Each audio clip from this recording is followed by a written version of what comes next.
səviyyələrinə nəzər salaq.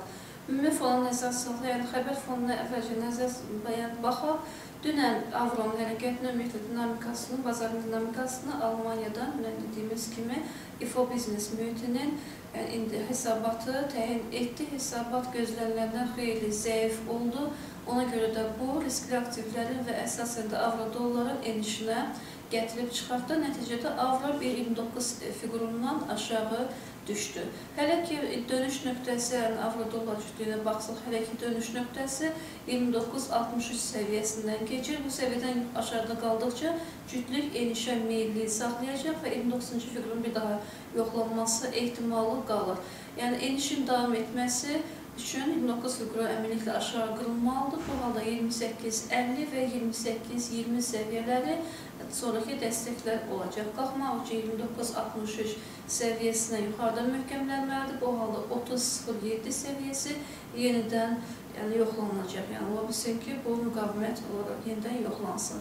Funt dollar cütlüyünə baxaq. Funt dollar cütlüyü üçün hal-hazırda əsas səviyyələr 62.50, yəni səviyyəsi müqavimət zonasıdır. Bu müqavimətin yuxarı qırılması cütlüyün 63-cü fiqurunda qalxışına gəlib çıxaracaq. Ümumi, yəni baxanda görərik ki, funt dollar eniş trendi, qalxış trendinin enişə meyilli istiqamətdə, yəni aşağı sərhədi yaxınlığında ticarət aparır.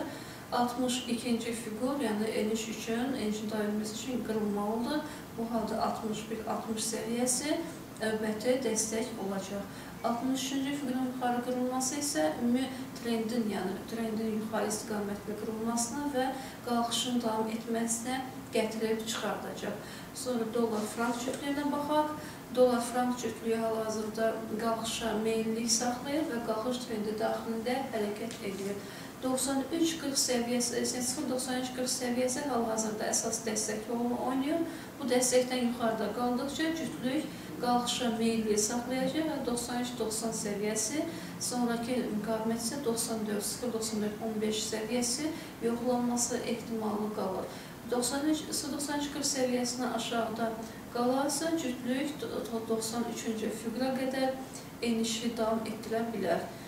Dollar-yena cütlüyünə nəzər salaq. Dollar-yena cütlüyü hal-hazırda eniş trendi daxilində hərəkət edir, yəni enişə meyilliyi saxlayır.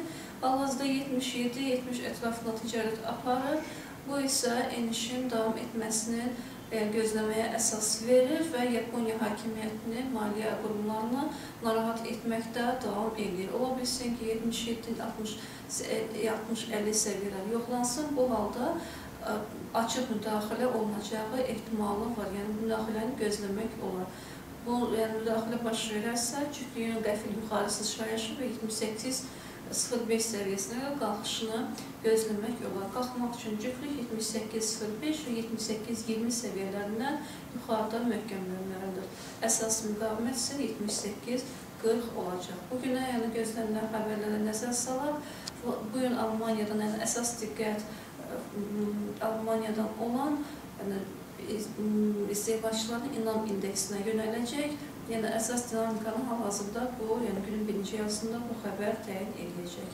Sonraki xəbərlər isə Amerikadan gözlənilir 17.30-da, yəni günortadan sonra günün ikinci yarısında. Bu, bazarın Amerika sesiyasında hərəkətini, dinamikasını təyin etməyə kömək edəcək. Sağ olun.